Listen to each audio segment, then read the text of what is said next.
پہلا کویسچن یہ تھا کہ کسی نے پوچھا ہے کہ اگر کوئی شخص جمعے میں دیر سے پہنچا اور اذان شروع ہو چکی ہے تو وہ جمعے کی سنن پڑھے گا یا نہیں؟ دیکھیں، اذان سے مراد اگر پہلی اذان ہے تو یقینی سی بات ہے کہ اس کے بعد تو بہت ٹائم ہوتا ہے، پڑھے گا۔ اور اگر دوسری اذان ہے تو پھر وہ نہ پڑھے، کیونکہ ہمارے ہاں دوسری اذان کے بعد پھر متصلاً خطبہ ہوتا ہے، تو وہ خطبہ آرام سے سنے اور بعد میں یہ سنت قبلیہ جو ہے وہ بعد میں ادا کرے۔ اور ترتیب یوں رکھے کہ پہلے جمعے کے فرض ہوں گے، پھر اس کے بعد 4 سنت، پھر 2 سنت پڑھ کر اس کی پھر پہلے والی 4 پڑھ دیں، تاکہ بعد والی ترتیب اپنی جگہ قائم رہے۔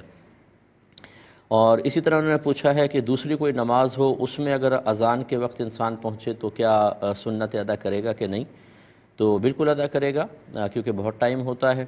اور اگر فرض کر لیں کہ ان کی مراد اذان سے اقامت ہو، یہ بھی ہو سکتا ہے کہ بعض اوقات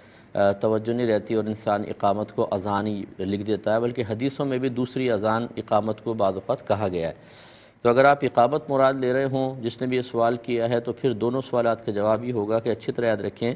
صرف سنت فجر کا حکم یہ ہے کہ اگر اقامت ہو رہی ہو تو آپ سنت فجر پہلے ادا کریں گے، حتیٰ کہ اگر آپ کو گمان ہو کہ امام کے سلام پھیرنے سے پہلے میں جماعت میں شامل ہو سکتا ہوں، تو پھر آپ کو سنن علیحدہ ادا کرنی پڑے گی، کیونکہ سنت فجر کی تلقین بہت زیادہ ہے حدیث میں، اس لیے بعض نے اس کو قریب با واجب کہا ہے کہ یہ بہت زیادہ ضروری ہیں سنن، اس لیے ان کی رعایت کریں گے۔ باقی یاد رکھیں، کسی بھی نماز کی، ظہر ہے، عصر ہے، مغرب ہے، عشاء ہے، اگر ان کی اقامت شروع ہو جائے تو پھر سنن ادا کرنا مکروہ ہوتا ہے، فوراً آپ شامل ہوں، بعد میں سنن کو ادا کریں گے۔ ایک انہوں نے پوچھا ہے کہ کیا نماز کے لیے اقامت ضروری ہے، اور اگر اقامت نہ کہی جائے تو کیا جماعت نہیں ہو سکتی ہے؟ دیکھیں، جو ہمارے ریگولر 5 نمازیں ہوتی ہیں، ان کے لیے اذان بھی اور اقامت بھی دونوں سنت مؤکدہ ہیں، یعنی ان کو کرنا چاہیے۔ اگر ان کے ترک کی عادت بنا لیں گے تو گناہ گار ہوں گے۔ اور سنت مؤکدہ کے ترک سے ثواب میں کمی تو آتی ہے، لیکن عبادت ایسا نہیں ہے کہ شروع ہی نہیں ہوتی، یا شروع ہو جاتی ہے لیکن اس کی تکمیل نہیں ہوتی۔ یہ ہوتا ہے شرط میں اور فرض میں، کہ اگر شرط نہ پائی جائے تو نماز شروع ہی نہیں ہوگی،